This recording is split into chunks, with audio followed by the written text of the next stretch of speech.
Maharashtra superfast news चॅनलमध्ये आपले सहर्ष स्वागत आहे।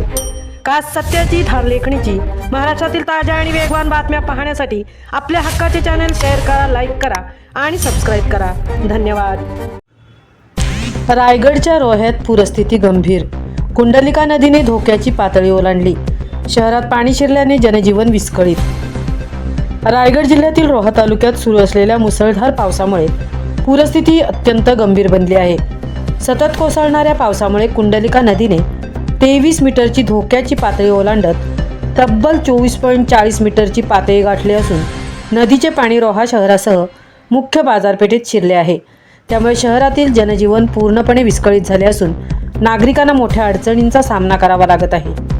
शहरातील अनेक सखल भाग, मुख्य बाजारपेठ तसेच निवासी वस्त्यांमध्ये 3 ते 4 फूट पाणी साचले आहे। अनेक दुकाने, घरे आणि व्यावसायिक आस्थापनांमध्ये पाणी शिरल्याने मोठे नुकसान होण्याची शक्यता व्यक्त करण्यात येत आहे।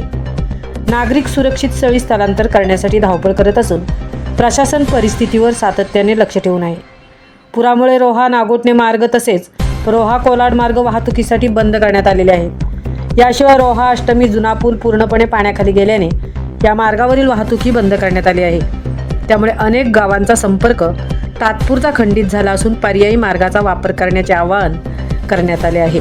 पूरस्थिती लक्षात घेऊन जिल्हा प्रशासन, महसूल विभाग, पोलीस यंत्रणा तसेच कोलाड रेस्क्यू टीम बचाव आणि मदत कार्यात युद्ध पातळीवर कार्यरत आहेत। संभाव्य धोकादायक भागातील नागरिकांना सुरक्षित स्थळी हलवण्याचे काम सुरू असून परिस्थितीवर सातत्याने देखरेख ठेवली जात आहे। प्रशासनाने नागरिकांना अफवांवर विश्वास न ठेवण्याचे, अधिकृत सूचनांचे काटेकोरपणे पालन करण्याचे तसेच पूरग्रस्त भागात जाणे आणि नदी नाल्यांच्या परिसरात गर्दी करणे टाळण्याचे आवाहन केले आहे। पुढील काही तासात पावसाचा जोर कायम राहिल्यास पूरस्थिती आणखीन गंभीर होण्याची शक्यता असल्याने नागरिकांनी अत्यंत सतर्क राहण्याची गरज असल्याचे प्रशासनाने स्पष्ट केले आहे। महाराष्ट्र सुपरफास्टसाठी हरिश्चंद्र महाडिक, संतृप्ती भुईर, रोहा।